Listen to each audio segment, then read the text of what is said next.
जुन दिन तपाईको केपी कमरेड तपाईको राजनीति त रसातलमै पुग्यो, तपाईले गएर हामीलाई थुन्नु हो भने पनि के हुन्छ? हिजो साई आयोगले पनि थुनेकै थियो, हाम्रो पार्टीका युवराज गेवालीहरूलाई पनि मुद्दा लागेको थियो। त्यसकारण तपाईसँग आज सेना पुलिस प्रशासन सबै खोज्छ, तर तपाई कानुन मान्नुहुन्न। हामी मान्छौँ, लगेर थुन्नुस्, लाउनुस् हत्कडी, तर त्यसको प्रतिवाद र प्रतिशोधमा तपाईले कति महँगो मूल्य तिर्नुपर्छ हेक्का राख्नुस्। आज केही लठैहरूलाई भर्ती गर्दै हुनुहुन्छ। अब देश कमेडियनले बन्ने होइन, देश सोचले बन्ने हो। देश बन्नको लागि भिजन चाहिन्छ, गफ होइन। देश बन्नको लागि रिसोर्सेस परिचालन गर्ने भ्रष्ट नहुने चरित्र चाहिन्छ, तर सबै रिसोर्सेस आफैले कब्जा गर्ने भ्रष्ट चरित्रले होइन। उहाँको संकल्प थियो म भ्रष्टाचार गर्दिन, गर्न पनि दिन्न, तर उहाँ भन्दै हुनुहुन्थ्यो 70 करोडको बार्गेनिङको टेप बाहिर आइरहँदा पनि फलानाले भ्रष्टाचार गरेका होइनन्, तर तँलाई छोड्दिन। कसले पत्याउने? यो राजनीतिक प्रश्न हो। सडकबाट छिनोफानो गर्छौँ कमरेड केपी ओली तपाईको सर्वसाधारण सत्तावादको विरुद्ध। यो राजनीतिक प्रश्न हो, सडकबाट नै यसको छिनोफानो हुनेछ।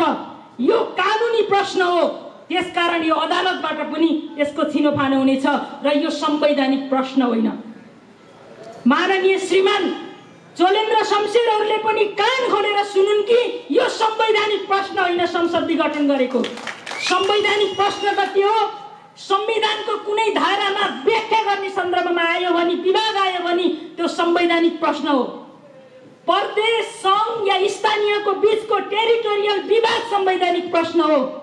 त्यसै गरी प्रदेश र सङ्घका सांसदहरूको निर्वाचनमा आएको विवाद संवैधानिक प्रश्न हो, तर यो संसद विघटन संवैधानिक प्रश्न होइन। कानुनी प्रश्नमा 21 जना न्यायाधीश हुने सर्वोच्च अदालतमा चोलेन्द्र शमशेरको इसारामा चल्ने 5 जनाको संवैधानिक बेन्चले त्यो फैसला हेर्न, त्यो निर्णयको जजमेन्ट गर्न पाइँदैन। यसलाई चाहिँ वृहत इजलासबाट हेरिनुपर्छ भन्ने हाम्रो दलिल हो। लठैजहरूले तालाबन्दी गरेर पार्टीका कब्जा त गर्लान्, जब तिनीहरूको राजनीतिक रहने छैन त्यो भूत बङ्गालामा परिणत हुन्छ। त्यसकारण हामी जहाँ रहनेछौँ, हाम्रो राजनीति जहाँ रहनेछ, हामीले झोलामा कार्यालय राखे पनि हाम्रो पार्टी, राजनीति, मूल्य, व्यवस्था सबै चिज स्थापित हुनेछ। प्रधानमन्त्रीका भाषण 3 घण्टा सुन्नुभयो भने के सुन्नुहुन्छ? के शिक्षा लिनुहुन्छ? हाम्रा छोराछोरीले के शिक्षा लिन्छन्? टेलिभिजनमा 2.5 घण्टा बकबक गरेको हेरिरहँदाखेरि के सिकिरहेका छन् मान्छेले? लाग्दो होला कमेडी। हिजो अस्ति एउटा पपुलर टेलिभिजनमा रियालिटी सो थियो, त्यहाँ नामुदका यङहरू चाहिँ कमेडियन थिए। त्यसकारण बरु कमेडी त तिनै मान्छेहरूले गरिरहेथे, दले दाइहरूले। उहाँले 2076 सालको पुसको 16 गते कोशी नदीमा आएर पानी जहाजको टिकट काट्न पनि भन्नुभएको थियो। अनि कमरेड केपी ओली कता हुनुहुन्छ पनि थाहा छैन। त्यसै गरी केरुङबाट नुवाकोट हुँदै गोर्खा हुँदै पर्वतमा स्टेसनमा रोकिने रेलको टिकट काट्न पनि भन्नुभएको थियो। रेल स्टेसन कहाँ बनाउने पनि भन्नुभएको थियो। त्यो पनि उहाँले 76 सालमै आउँछ भन्नुभएको थियो, केरुङबाट चुच्चे रेल आउँछ भनेर। त्यसै गरी घर-घरमा ग्यासको पाइपलाइन आउँछ पनि भन्नुभएको थियो र एउटा सानो ग्यासको एउटा 300-400 परिवारले बाँड्ने उद्घाटन पनि गर्नुभएको थियो। केही दिन अगाडि एउटा रेल किनेर ल्याएको थियो सरकारले, तिरपालले छोपेर राखेको देखि नै हाल्नुभयो होला। ओम्नी यति लगायतका तमाम बिचौलिया कम्पनीहरूलाई राष्ट्रिय सम्पत्ति सुहा गर्न दिएको कुरा त थाहा पाइ नै हाल्नु होला। यता कसेरादेखि यता यो टुरिज्मको एरियातिर चितवन नेसनल पार्कको वरपर तिनै नामका कम्पनीहरूका स्वामित्वमा कति सरकारी जग्गा छ भनेर सुन्नुभएको होला। यो सरकारका कामका बारेमा नजाउँ। उहाँले 2076 सालको पुसको 16 गते कोशी नदीमा आएर पानी जहाजको टिकट काट्न पनि भन्नुभएको थियो। अनि कमरेड केपी ओली कता हुनुहुन्छ पनि थाहा छैन। त्यसै गरी केरुङबाट नुवाकोट हुँदै गोर्खा हुँदै पर्वतमा स्टेसनमा रोकिने रेलको टिकट काट्न पनि भन्नुभएको थियो। रेल स्टेसन कहाँ बनाउने पनि भन्नुभएको थियो। त्यो पनि उहाँले 76 सालमै आउँछ भन्नुभएको थियो, केरुङबाट चुच्चे रेल आउँछ भनेर। त्यसै गरी घर घरमा ग्यासको पाइपलाइन आउँछ पनि भन्नुभएको थियो र एउटा सानो ग्यासको एउटा 300-400 परिवारले बाँड्ने उद्घाटन पनि गर्नुभएको थियो। केही दिन अगाडि एउटा रेल किनेर ल्याएको थियो सरकारले, तिरपालले छोपेर राखेको देखि नै हाल्नुभयो होला। ओम्नी यति लगायतका तमाम बिचौलिया कम्पनीहरूलाई राष्ट्रिय सम्पत्ति सुहा गर्न दिएको कुरा त थाहा पाइ नै हाल्नु होला। यता कसेरादेखि यता यो टुरिज्मको एरियातिर चितवन नेसनल पार्कको वरपर तिनै नामका कम्पनीहरूका स्वामित्वमा कति सरकारी जग्गा छ भनेर। हिजो राजाको स्वामित्वमा भएको सम्पत्ति सबै नेपाल ट्रस्टमा ल्यायौँ गणतन्त्र पछाडि।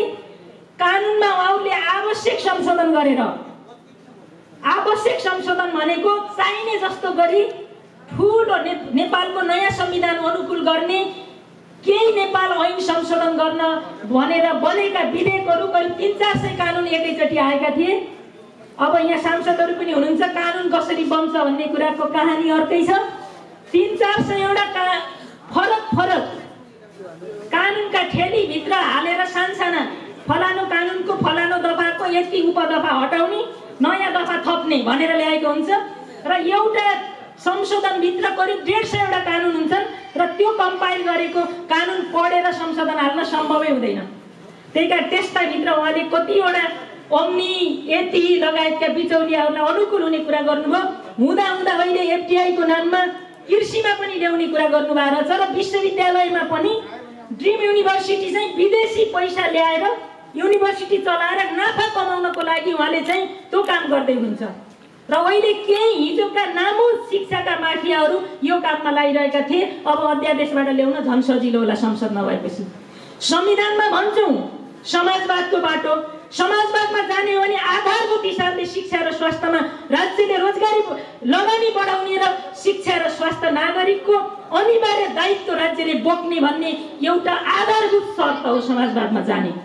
किनभने समृद्धि बाँड्नको लागि पुँजी चाहिन्छ, ग्रोथ चाहिन्छ, क्यापिटल चाहिँ ठुलो हुनुपर्छ, यो सत्य कुरा हो। ठुल्ठुला उद्योग धन्दा हुनु पर्यो, प्राइभेट सेक्टरले ट्याक्स तिर्न पर्यो, प्राइभेट सेक्टरले रोजगारी सिर्जना गर्न पर्यो। राज्यले सुरुका दिनहरूमा फेसिलिटेटरको भूमिका नै निर्वाह गर्ने हो। तर कुरा चाहिँ समाजवादका लेख्दै गर्दा हामीले खाली साडी र गाडी ल्याएर बेचेर नाफा खाने बिचौलिया प्रकारको पुँजीवादको प्रवर्तन गर्ने काममा मजाले उहाँ लाग्नु भएको थियो र ठुला पुँजीगत खर्च हुने मन्त्रालयहरू उहाँले आफ्नै मातहत राख्नु भएको छ। मानव नेपाल कमरेड प्रचण्ड या झलनाथ सिनियर नेताहरूप्रति पनि हाम्रो प्रश्न थियो कि तपाईहरूले सैद्धान्तिक मामिलामा छिनोफानो नगरी केपी ओलीले र प्रचण्ड कमरेडले गाला जोड्दैमा पार्टी एकता गर्ने कुरा गलत छ भनेर। तपाईहरूले साङ्गठनिक आधार टुङ्गो गर्नु भएन, सिद्धान्तको कुरा टुङ्गो गर्नु भएन। त्यसपछि महाधिवेशन कहिले गर्ने, जनसङ्गठनहरूको एकता कसरी गर्ने, यी विषयहरू राजनीतिक मामिलालाई स्थगन गरेर जे गर्नु भएको छ यसले अन्ततो गत्त दुर्घटना मात्रै गराउँछ। हामी भन्दै थियौँ, धेरै ठुलो स्वरले भन्दा पार्टी एकता विरोधी भइएला भन्ने डर पनि थियो, त्यही कारणले भन्न सक्दैन थियौँ। आज यो प्रमाणित भएको छ, आज यो प्रमाणित भएको छ। उहाँले पार्टी एकता भएपछि कहिले नेपाल कम्युनिस्ट पार्टी नेकपाका पूर्णता नपाएका कमिटीहरू जनसङ्गठनहरूको एकता प्रक्रिया सोच्नु भएन। तर मदन भण्डारी फाउन्डेसनको नाममा तल प्यारलल पार्टी बनाइरहनु भएको थियो। राज्य कोषबाट मदन भण्डारी फाउन्डेसनको नाममा करोडौं लगानी गरिरहनु भएको थियो र उहाँका मान्छेहरूलाई एउटा सेटिङमा पार्टी बनाइरहनु भएको थियो। जब दोस्रो केन्द्रीय कमिटीको बैठक पछाडि एक हिसाबले पार्टी ठिकै ढङ्गले चल्दै थियो, त्यस पछाडि उहाँले पार्टी विभाजन गराउने ताल मिलाउनको लागि संसदमा 40% र निर्वाचित केन्द्रीय कमिटीमा 40%ले मात्रै पार्टी फुट्ने अहिलेको दल सम्बन्धी व्यवस्थाका लाई सहजीकरण गर्नको लागि उहाँले वैशाखमा अध्यादेश ल्याउनु भएको थियो। उहाँ निरन्तर पार्टी विभाजनको पक्षमा उहाँले काम गरि नै रहनु भएको थियो। तर हाम्रा नेताले यो कुरा चाहिँ बुझ्नु भएन कि केपी ओलीलाई उहाँहरूले एक पटक हात उज्जाइसके पछाडि उहाँहरूले छिनोफानो गर्नु पर्थ्यो। पटक हात उज्जाउने र चोट नछोड्ने कुरा जे गर्नुभयो त्यसले आज संसदको अन्त्य मात्रै गरेन कि यो व्यवस्थामाथि नै प्रश्न चिन्ह खडा गर्यो। त्यसकारण हाम्रा नेताहरूको यहाँ कमजोरी छ र आज यो अगुवा कार्यकर्ता भेलामा भन्नै पर्छ कि हाम्रा नेताहरू कमजोरी रहित थिएनन् भनेर। कमजोरी रहित थिएनन्, त्यही कारणले आइन्दा यी कमजोरीहरू दोहोऱ्याउन पाइन्न भन्ने खबरदारी पनि गर्नुपर्छ। न कि हामीले नेतालाई बा मान्दैनौँ। हाम्रा बायोलोजिकल बा आफ्ना एकैजना छन्। त्यसकारण यो चाहिँ यो अप्राकृतिक बा मानेर यो पार्टीमा लागेको होइन। हामीले प्राकृतिक बामा विश्वास गर्छौँ। त्यही कारणले कमरेडहरूले गरेका कमीहरूका बारेमा पनि हामीले आलोचना गर्न सक्छौँ र नेताहरूलाई सही बाटोमा उभ्याउन सक्छौँ भन्ने विश्वास हो। त्यही विश्वासको आधारमा पार्टी विभाजन कानुनी रूपमा भइसकेको छैन, तर पार्टी एक्लै पनि छैन, पार्टी एक पनि छैन। संसद विघटन भएको छ र हाम्रा सबै गतिविधिहरू लगातार प्यारलल भएका छन् भने हामी सडकमा छौँ। राज्य सत्ता सञ्चालन गर्ने मियोमा केन्द्रमा भएका मन्त्रीहरूले आज सडक सङ्घर्षको अगुवाई गर्ने बेला आएको छ भने अब पार्टी एक छ भनेर हामीले भनिरहन सक्छौँ। त्यसकारण पार्टी एक छैन। त्यसैले चितवन जिल्ला नेपालको कम्युनिस्ट आन्दोलनको असाध्यै उर्वर भूमि हो र यहाँ धेरै अप्ठ्यारो र कठिन मोडहरूमा पार्टी निर्माणका विभिन्न जन्चरहरूमा चितवन जिल्लाले गरेको अगुवाई नेतृत्वदायी भूमिका दुनियाँले बिर्सेको छैन। किनभने चितवन जिल्लालाई माइग्रेसनको हिसाबले मान्छेहरूको मोबिलिटी आवत जावतको हिसाबले यसलाई पहिला 76औं भनिन्थ्यो भने अहिले 78औं जिल्ला हो यो। त्यसकारण चितवनलाई हामीले माइलस्टोन मान्यौँ भने यसले बाँकी 77 जिल्लामा राजनीतिक प्रभाव छोड्न सक्ने भएको कारणले आज विघटन, विभाजन, विखण्डन र लोकतन्त्रको विरुद्धमा भएको प्रतिगमनको विरुद्ध चितवनले नै सबैभन्दा पहिले झण्डा उठाउनुपर्छ र निर्णायक लडाइँको थालनी यहाँबाट गर्नुपर्छ। किनभने राजा ज्ञानेन्द्रको सर्वसत्तावादको विरुद्धमा पनि जब चितवन जाग्यो त्यसपछि देशव्यापी रूपमा मान्छेहरू जागेका थिए। त्यो हिजो अस्ति जस्तो लाग्छ मलाई। 14 वर्ष अगाडि हिजो अस्ति नै हो। त्यसकारण हामीले जान्दै सुन्दै हो। त्यसकारण राजा ज्ञानेन्द्रलाई त हामीले सडकमा होइन यहाँबाट लगेर ससम्मान नागरिक जुनमा लगेर राख्ने अवस्था बनायो भने कमरेड केपी ओलीको दम्भ के हो, सनक के हो, क्षमता के हो, सामर्थ्य के हो हामी सबैलाई थाहा छ। त्यसकारण केपी ओलीको प्रतिगमन यो असंवैधानिक कुका विरुद्ध जब चितवन जाग्ने छ त्यस पछाडि दिनगन्ती सुरु हुनेछ। त्यसैले कमरेडहरू तपाईहरुले अब नेतृत्व गर्नुस्। अब तपाईहरुले दिनमा कम्तीमा 10 पटक सोचेर यहाँबाट मान्छेलाई जगाउनुस्। यहाँबाट जगाउन सुरु भयो भने राजधानी पनि तात्नेछ। यसका प्रादेशिक राजधानीहरू तात्नेछन्, ग्रामीण क्षेत्र तात्नेछ र सबै न्यायप्रेमी प्रगतिशील जनसमुदायलाई यो मुद्दाले छुनेछ। यसको अगुवाई गर्नुस्। म यहाँहरूलाई यही आग्रह गर्न चाहन्छु र जाँदै केही प्रश्नहरू छन् कि हाम्रा मान्छेहरूलाई के भनिएको छ भने माधव नेपाल त प्रचण्डका मामुली कार्यकर्ता हुन्। अनि यसो भनिदिँदा हाम्रो साथीहरूलाई पूर्व एमाले र पूर्व माओवादी भएको धङधङ्गीले छोइहाल्छ। कतै हामीलाई यसो छैसिटो लाग्छ कि भन्ने पनि भइरहन्छ। यदि आज यो ठाउँमा पार्टी एकता भएको करिब 2.5 वर्ष पछाडि पनि तपाईमा यो धङधङ्गी छ भने तपाईले यसलाई रूपान्तरण गर्नुस्। हामी जब मुद्दामा एकै ठाउँ छौँ, पार्टी एकता गर्ने सैद्धान्तिक आधार मिलेर पार्टी एकता गरेका छौँ भने अब छैसिटोको कुरा हुँदैन। यो कम्युनिस्ट आन्दोलनको बृहत्तर एकता र ध्रुवीकरणको पक्षमा हामी छौँ।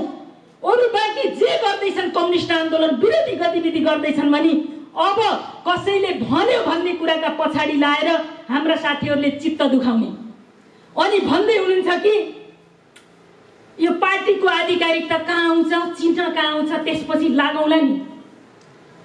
म खास गरी पूर्व एमाले मित्रहरूलाई भन्न चाहन्छु कि तपाईको जब राजनीति नै रसातलमा पुग्छ, हिजो अस्ति हजारौं मान्छे लडेर ल्याएको गणतान्त्रिक व्यवस्थाको धज्जी उडाएर प्रतिगमन राजाले भन्दा खतरनाक खालको प्रतिगमन हुन्छ। व्यवस्था नै नरहने, प्रणाली नै नरहने अवस्था आउँछ र सयौं शहीदहरूको रगतमाको बलिदानीबाट आएको व्यवस्था पल्टिन्छ भने तपाईको चिन्हले त्यो कुरालाई जोगाउँछ? तपाईको चिन्ह ठुलो हो कि राजनीति ठुलो? तपाईको नाम ठुलो हो कि तपाईको मान्यता मूल्य ठुलो, व्यवस्था ठुलो? त्यसका चिन्ह कहाँ जान्छ ठुलो कुरा होइन। जब तपाईले राजनीति बचाउनुहुन्छ, चिन्ह जेसुकै भए पनि राजनीतिले स्थापित गर्छ। जब राजनीति बचाउनुहुन्छ, तपाईको नाम जेसुकै भए पनि राजनीतिले तपाईको नामलाई स्थापित गर्छ। यहाँ केही लठैतहरूले पार्टी कार्यालयमा तालाबन्दी गर्दै हिँडेका छन्। यहाँ कसले गर्नु भएको छ यहाँ थाहा छैन, अन्त केही लठैतले गरेका छन्। मेरो आग्रह छ, लठैतहरूले तालाबन्दी गरेर पार्टीका कब्जा त गर्लान्, जब तिनीहरूको राजनीतिक रहने छैन त्यो भूत बङ्गालामा परिणत हुन्छ। त्यसकारण हामी जहाँ रहनेछौँ, हाम्रो राजनीति जहाँ रहनेछ, हामीले झोलामा कार्यालय राखे पनि हाम्रो पार्टी राजनीति मूल्य व्यवस्था सबै चिज स्थापित हुनेछ। त्यसकारण पार्टी कार्यालयले पार्टी बन्ने होइन। 2-4वटा रजिस्टरको रोस्टरमा लेखिएका नामले कम्युनिस्ट पार्टी बन्दैन। कम्युनिस्ट पार्टी मूल्यले बन्छ, विचारले बन्छ। प्रधानमन्त्रीका भाषण 3 घण्टा सुन्नुभयो भने के सुन्नुहुन्छ, के शिक्षा लिनुहुन्छ? हाम्रा छोराछोरीले के शिक्षा लिन्छन्? टेलिभिजनमा 2.5 घण्टा बकबक गरेको हेरिरहँदाखेरि के सिकिरहेका छन् मान्छेले? लाग्दो होला कमेडी। हिजो अस्ति एउटा पपुलर टेलिभिजनमा रियालिटी सो थियो, त्यहाँ नामुदका यङहरू चाहिँ कमेडियन थिए। त्यसकारण बरु कमेडी त तिनै मान्छेहरूले गरिरहेथे, दले दाइहरूले। त्यसकारण त्योभन्दा पनि रस नभएको कमेडी सुन्नु थिएन हामीलाई। त्यसैले अब देश कमेडियनले बन्ने होइन, देश सोचले बन्ने हो। देश बन्नको लागि भिजन चाहिन्छ, गफ होइन। देश बन्नको लागि रिसोर्सेस परिचालन गर्ने भ्रष्ट नहुने चरित्र चाहिन्छ, तर सबै रिसोर्सेस आफैले कब्जा गर्ने भ्रष्ट चरित्रले होइन। उहाँको सङ्कल्प थियो म भ्रष्टाचार गर्दिनँ, गर्न पनि दिन्न, तर उहाँ भन्दै हुनुहुन्थ्यो 70 करोडको बार्गेनिङको टेप बाहिर आइरहँदा पनि फलानाले भ्रष्टाचार गरेका होइनन्, तर तँलाई छोड्दिन। कसले पत्याउने? अहिले संवैधानिक परिषद सञ्चालन सम्बन्धी कार्यविधि चेन्ज गरेर उहाँले के भन्दै हुनुहुन्छ? संवैधानिक निकायहरूमा मान्छेको भर्ती गरेर मान्छेलाई तर्साउने। जुन दिन तपाईँको केपी कमरेड, तपाईँको राजनीति त रसातलमै पुग्यो, तपाईँले गएर हामीलाई थुन्नु हो भने पनि के हुन्छ? हिजो साई आयोगले पनि थुनेकै थियो। हाम्रो पार्टीका युवराज गेवालीहरूलाई पनि मुद्दा लागेको थियो। त्यसकारण तपाईँसँग आज सेना, पुलिस, प्रशासन सबै थोक छ, तर तपाईँ कानुन मान्नुहुन्न। हामी मान्छौँ, लगेर खुन्नुस्, लाउनुस् हतकडी, तर त्यसको प्रतिवाद र प्रतिशोधमा तपाईँले कति महँगो मूल्य तिर्नुपर्छ हेक्का राख्नुहोस्। आज केही लठैतहरूलाई भर्ती गर्दै हुनुहुन्छ। केही म्यादी केन्द्रीय सदस्य साथीहरू भएका छन्, मक्ख परेर हामी सबै चिज आउँछ भनिरहेछन्। निर्वाचन भइहाल्यो भने म्यादी पररी खुल्छ नि हो। आज चाहिँ विभिन्न म्यादी केन्द्रीय सदस्य नेकपाको नाममा बाँडिएको छ। साथीहरूले यसो शपथ ग्रहण गर्दै हिँडेको पनि देखिन्छ। त्यसकारण पार्टी यसरी पनि बन्दैन। पार्टी यसरी बन्नको लागि सबैभन्दा पहिले विचार चाहिन्छ। तपाईको पार्टीको अध्यक्षले रोस्टममा आधी घण्टा उभिएर बोल्दै गर्दा दुनियाँको राजनीतिक व्यवस्थाका बारेमा, आफ्नै समाजका बारेमा, सामाजिक संरचनाका बारेमा, कम्युनिस्ट आन्दोलनका बारेमा र जाने कार्यदिशाका बारेमा के धारणा राख्छ भन्ने आधारमा दुनियाँले जजमेन्ट गर्छन्। आज केपी ओलीको भाषणमा यो देख्नुहुन्छ तपाईहरू। त्यसकारण प्रतिशोधले चाहिँ मलाई अहिले बाँचुन्जेल शक्तिमा रहनको लागि उहाँले संसद विघटन गर्नुभएको छ र केही तर्क गरिन्छ हामीलाई काम गर्न दिएन भन्ने। कुनै अर्थ छैन, कुनै त्यसको कुनै दम छैन र त्यो कुनै तर्क छैन कि संसद विघटन गर्ने जस्तो जघन्य राजनीतिक अपराधलाई त्यसलाई ढाकछोप गर्नका लागि उहाँसँग कुनै तर्क छैन, जबकि संविधानले उहाँलाई यो अधिकारै दिँदैन। र अहिले हिजो उहाँले 19 गते सर्वोच्चमा पेश गरेको जवाफमा पनि भन्नुभएको छ कि यो राजनीतिक प्रश्न हो, अदालत प्रवेश गर्न पाइँदैन। हामीले पनि यही जवाफको अपेक्षा गरेका थियौँ। यो राजनीतिक प्रश्न हो, सडकबाट छिनोफानो गर्छौँ कमरेड केपी ओली तपाईँको सर्वसाधारण सत्तावादको विरुद्ध। यो राजनीतिक प्रश्न हो, सडकबाट नै यसको छिनोफानो हुनेछ। यो कानुनी प्रश्न हो, त्यसकारण यो अदालतबाट पनि यसको छिनोफानो हुनेछ र यो संवैधानिक प्रश्न होइन। माननीय श्रीमान चोलेन्द्र शमशेरहरूले पनि कान खोलेर सुनुन् कि यो संवैधानिक प्रश्न होइन संसद विघटन गरेको। संवैधानिक प्रश्न त के हो? संविधानको कुनै धारामा व्याख्या गर्ने सन्दर्भमा आयो भने, विवाद आयो भने त्यो संवैधानिक प्रश्न हो। प्रदेश सङ्घ या स्थानीयको बीचको टेरिटोरियल विवाद संवैधानिक प्रश्न हो। त्यसै गरी प्रदेश र सङ्घका सांसदहरूको निर्वाचनमा आएको विवाद संवैधानिक प्रश्न हो। तर यो संसद विघटन संवैधानिक प्रश्न होइन, यो कानुनी प्रश्न हो। कानुनी प्रश्नमा 21 जना न्यायाधीश हुने सर्वोच्च अदालतमा चोलेन्द्र शमशेरको इसारामा चल्ने 5 जनाको संवैधानिक बेन्चले त्यो फैसला हेर्न, त्यो निर्णयको जजमेन्ट गर्न पाइँदैन। यसलाई चाहिँ वृहत इजलासबाट हेरिनुपर्छ भन्ने हाम्रो दलिल हो। त्यसकारण न्यायलाई हिजो हुन त डोनाल्ड ट्रम्पको अमेरिकाको सर्वोच्च अदालतमा पनि डोनाल्ड ट्रम्पले नियुक्ति गरेका 9 जना जजहरू थिए, तर डोनाल्ड ट्रम्पका हरेक प्रस्तावहरूलाई तिनै जजेसहरूले नै फेलियर बनाएका हुन्। त्यसकारण लाग्दो होला कि न्यायलाई पनि भोरेको छु भनेर, तर जो पनि न्यायको सर्वमान्य सिद्धान्तलाई आत्मसात गर्छन् भने केपी ओलीको गैर संवैधानिक अराजनीतिक यो कदमको विरुद्धमा न्यायलाई उभिनेछ भन्ने कुरा हामी विश्वस्त छौँ। किनभने संविधानको धारा 76 को 1 अनुसार बनेको प्रधानमन्त्रीलाई संविधान विघटन गर्ने अधिकार छैन भन्ने कुरा मेरो आमा जस्ता नपढेका मान्छेले पनि बुझ्ने संवैधानिक स्पष्ट व्यवस्था हो। संविधानमा चावडा सरकारको परिकल्पना गरिएको छ। 76 को 1 को सरकार, 76 को 2 को सरकार, 76 को 3 को सरकारलाई संसद विघटन गर्ने अधिकार छैन। 4 अनुसारको विश्वासको मत प्राप्त भएन भने 5 मा अर्को सरकारको परिकल्पना गरिन्छ कि 2 वा 2 भन्दा धेरै दलहरूको समर्थन ल्याएर संसदको कुनै सदस्यले प्रधानमन्त्री हुन्छु भनेर राष्ट्रपतिकामा समावेदन गर्यो भने त्यसलाई बनाउने र त्यसको 30 दिनभित्र उसले फेरि 76(6) अनुसारको विश्वासको मत लिने भनेको छ। त्यसकारण त्यो मात्रै 5 अनुसार बनेको प्रधानमन्त्रीले 6 अनुसारको विश्वासको मत प्राप्त गरेन भने मात्रै उलाई संसद विघटन गर्ने अधिकार हो। त्यसकारण बहुमतको प्रधानमन्त्रीलाई संसद विघटन गर्ने अधिकार संविधानमा कहीँ छैन। र यस्तो असंवैधानिक कदम चाल्ने शीतल निवासलाई पनि कान खोलेर सुन्न म आग्रह गर्न चाहन्छु कि राजालाई त हामीले नारायण हिटीबाट लखेट्यौँ भने यो संविधानको परिपालक भनेर बनाएको राष्ट्रपति संस्थामा जोसुकै व्यक्ति होस् त्यो हामीलाई मान्य हुन्छ कि हुन्न, हिसाब किताब संसदको पुनर्स्थापना भएपछि गर्छौँ। त्यसका प्रत्येक मान्छेको हिसाब किताब हुन्छ।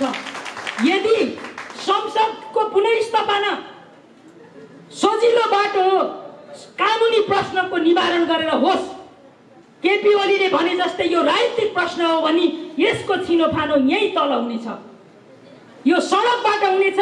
किनभने 59 असोज 18 को राजाको कदमको पनि छिनोफानो सडकबाटै भएको। त्यसकारण यो यति कुरा हेक्का रहोस् र म यही कुरा भन्न चाहन्छु। र अहिले तपाईँ झन्डा कहाँ हुन्छ, पार्टी कहाँ हुन्छ, चिन्ह कहाँ हुन्छ भने जस्ता काइते कुरा गरेर छाला जगाउने कुरा चाहिँ नगर्नुस्। म कमरेडहरूलाई यही आग्रह गर्न चाहन्छु। 441 जनाको केन्द्रीय कमिटीमा 70 जना मान्छे बसेर 1000 जना मान्छे थपेर बनाएको बहुमतले आधिकारिकता पाउँछ भन्ने कुन चाहिँ विधि हो? कुन चाहिँ विधिले यो कुरालाई स्थापित गर्छ? निर्वाचन आयोगले चाहिँ यस्तो विधिको पक्षमा फैसला गर्ला भन्ने लाग्छ तपाईहरुलाई? 441 जनाको केन्द्रीय कमिटीमा 70 जना बस्ने 1000 जना मान्छे थपेर बहुमत पुर्याएको केन्द्रीय कमिटीले आधिकारिकता पायो भने पाउँछ भन्ने लाग्छ भने हामीले अनुमान गरौँ कि पानीमा पनि आगो लाग्न सक्छ भनेर। आगो लाग्नको लागि कुनै पनि तत्त्वमा प्रज्वलनशीलता हुनुपर्छ। पानीमा न अक्सिजनमा न हाइड्रोजनमा प्रज्वलनशीलता मिसिसकेपछि छैन। त्यसकारण जब दुईटा अणु मिसिन्छन् नि त्यसपछि त्यसमा प्रज्वलनशीलता छैन भन्ने कुरा बुझिन्छ जस्तै हो यो सामाजिक हिसाबले, यो साइन्टिफिक हिसाबले। त्यसकारण चिन्ह, पार्टी, झण्डा सबै यसको आधिकारिकता हामीसँग छ। आज आधिकारिकताको हामी धेरै दोहन पनि गर्दैनौँ, किनभने 441 को केन्द्रीय कमिटीमा हामी करिब 315 जना मान्छे छौँ भने यहाँ आधिकारिकताको कुनै सवालै रहेन। तर टोपबहादुर रायमाझीहरू, लेखराज भट्टहरू, मणि थापाहरू, भूतन भविष्यका मान्छे जस्ताको रोस्टर यता बनाएर पनि बहुमतको अर्थ छैन। त्यसकारण बहुमत त यहाँ हेर्नुपर्छ, गाउँमा हेर्नुपर्छ, जनताको बिचमा हेर्नुपर्छ। लोभी पापी अवसरवादी त एकै रातमा खरिद बिक्री हुन सक्छन् साथी हो। त्यसकारण एक रातमा खरिद बिक्री हुने मान्छेहरू होइन, 37 साल जस्तै अप्ठ्यारोमा पनि ठिङ्ग उभिने यस्तै क्रान्तिकारी मान्छेहरूले मात्रै पार्टीलाई जोगाउँछन्, बचाउँछन्। त्यसैले मैले अलिकति ओबड खाबड केही कुराहरू नसम्माइकन आफ्ना कुराहरू राखेँ। म आग्रह गर्न चाहन्छु, नेपाली काङ्ग्रेसले वैशाखमा चुनाव भयो भने 23 दुना 46 सिट त जितिहाल्ला नि भनेर लोलीमा बोली मिलाइरहेको छ शेरबहादुर काङ्ग्रेसले। कोही काङ्ग्रेसका मित्रहरूले पनि मिडिया हेर्दै हुनुहुन्छ भने आग्रह गर्नुहोस् कि गर्न चाहन्छु कि वैशाखमा केपी ओलीले चुनाव गर्नलाई संसद विघटन गरेकै होइनन्। यो सामान्य गणित होइन। 2/3 नजिक रहेको प्रधानमन्त्री जसलाई प्रधानमन्त्री छोड भनिएकै छैन, बैठकमा आऊ, धेरैभन्दा धेरै हुँदा तिमीले काम गर्न सकेनौ, स्वास्थ्यले व्यस्तताले अध्यक्ष छोड, यति मात्रै भन्या। पार्टी एकताको बखत आधा कार्यकाल प्रधानमन्त्री हुने कपाली तमासु राष्ट्रपतिलाई साक्षी राखेर लेखेको होइन, बीचमा कमरेड प्रचण्डले एक्लै खाऊ भनेर छोडेको होइन र 5 वर्ष तिमी खाऊ भने हो। उहाँहरूले कागजमा कार्यकारी अध्यक्ष भनेर दिनुभयो। कार्यकारी अध्यक्षले एउटा बैठक राख्नु भएको थियो, बैठक राम्रै चलेको थियो, त्यसपछि पार्टी विभाजनका लागि उहाँले अध्यादेश ल्याउनु भयो। माओवादी मित्रहरू तिमीहरू जाऊ भन्नका लागि ल्याइएको थियो अध्यादेश, र उहाँका आफ्ना निकटतम मान्छेहरूलाई अर्को पार्टीका सांसदहरूको अपहरणदेखि अनेक फन्दामा उहाँले पठाइरहनु भएको थियो। राजनीतिक अपराधीकरण चाहिँ त्यो थियो। त्यसकारण धेरै मान्छेहरूले भन्ने गर्छन् कि कम्युनिस्टहरू आफूसँग असहमत भएपछि धेरै खेदो खान्छन् भनेर। यति धेरै कुरा भन्न मन छैन, गाली गलौज गर्न मन छँदै छैन, तर पनि केही तथ्यहरूले भ्रममा पारेको कारणले केही भन्नुपर्ने भाव भएर यति कुरा भन्न हामी बाध्य भएका छौँ। धेरै भन्नुपर्ने छैन, किनभने कमरेड केपी ओली कम्युनिस्ट आन्दोलनको विकास र श्रीवृद्धिको लागि लागेको पात्र होइन। त्यसैले हाम्रो पार्टी नेकपा एमालेमै हुँदा पनि उहाँले तत्कालीन एमालेमा हुँदा जब अध्यक्ष हुनुभयो उहाँले कहिल्यै बैठकहरू राख्नु भएन, कार्यविभाजन गर्नु भएन, काम दिनु भएन, सदस्यता नवीकरण गर्नु भएन। उहाँले पार्टीको लाई प्राइभेट कम्पनी जस्तै कब्जा गर्नुभयो र उहाँले चाहिँ प्राइभेट कम्पनीको सेयर आफ्नो नाममा राखे जस्तै उहाँले राख्नु मात्रै भयो। त्यसकारण उहाँले त्यो पार्टी चलाउने उहाँको मकसदै थिएन। पार्टी एकता भएपछि पनि उहाँले यही गर्नुभयो। त्यसैले जसले गतिमा विश्वास गर्छ, कम्युनिस्ट आन्दोलनलाई ध्रुवीकरण गर्न चाहन्छ, यो शक्ति कम्तीमा हामी एक ठाउँ भएका छौँ र नेपालको कम्युनिस्ट आन्दोलनको मूल प्रभाव यही नै हो। हिजो आधा एक्लै तपाईँ नै गर्नुहोस् भन्दै गर्दा केही मित्रहरूले कमरेड प्रचण्डका बारेमा पनि निकै गुणगान गाएको देखेका थियौँ। आज उहाँहरूले भन्दै हुनुहुन्छ कि एमाले एकै ठाउँ हौँ भनेर। एमाले एकै ठाउँ हौँ भन्दै गर्दा कमरेड बादलहरूलाई उहाँले छेउमा के साक्षी मात्रै राखेको रहेछ। त्यसो भए त्यहाँ पनि त टोपबहादुर रायमाझीहरू किन बस्दिने होला त? त्यसकारण उहाँहरूलाई अहिले सिद्धान्त विचार केका जामा लगाएर केही काम गर्नु छ र मूलत अहिलेको यो अवस्थाभित्र मैले जाँदै म के भन्छु भने संसदको पुनर्स्थापना यो कानुनी प्रश्न हो। यो संविधानमा व्यवस्था नभएको अधिकार, संविधानमा अधिकारै नभएको अधिकार प्रयोग गरेका हुन् प्रधानमन्त्रीले। यो पुनर्स्थापना हुन्छ। निर्वाचन आयोगको फैसला नेकपा नेपाल कम्युनिस्ट पार्टी नेकपाको पक्षमा यानि कि हाम्रो पक्षमा, हामीसँग बहुमत छ, हाम्रो पक्षमा हुन्छ। यदि पानीमा आगो लाएर धरती फाटेर यो चिज भएन भने मान्नुस् हाम्रो गणतन्त्र, हाम्रो संविधान, हाम्रो संघीयता, धर्मनिरपेक्ष लगायतका 2062-63 सालका यो 10 वर्ष जनयुद्ध होस् या शान्तिपूर्ण जनक्रान्तिका यी सारा उपलब्धिहरू यी सबै रसातलमा जानेछन्। व्यवस्था र प्रणाली नै रहने छैन यदि यो भएन भने। त्यसकारण सडकको बलले नै हामीले यी सबै चिजलाई जनताको पक्षमा, संविधानको पक्षमा सही बाटो हिँडाउनको लागि एक पटक चिसो सडकमा हामी ओर्लिसकेका छौँ। चितवनका कमरेडहरूले, मित्रहरूले, जनसमुदायहरूले यहाँबाट तपाईँहरूले सङ्घर्षको बिगुल फुक्नुस् कि केपी ओलीको प्रतिगामी कुका विरुद्ध जनता जागे भन्ने सन्देश दिउँ। अहिले तपाईँहरूलाई कमिटी पुगेन होला, हामीले पनि 1000 सदस्य बाँडेर म्यादी केन्द्रीय सदस्य बनाऊ भन्ने जस्तो लागेको होला।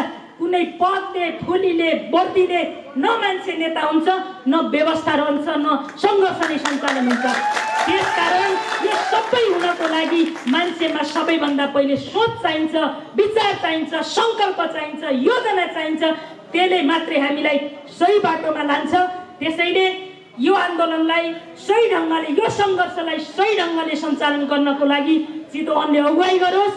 हामी साथमा छौँ र यो अविचलित सङ्घर्ष राजाको प्रतिगमनका विरुद्ध लडेर राजालाई नागार्जुनको दरबारभित्र कोचेपछि फर्किएको पुस्ता हो हाम्रो पुस्ता।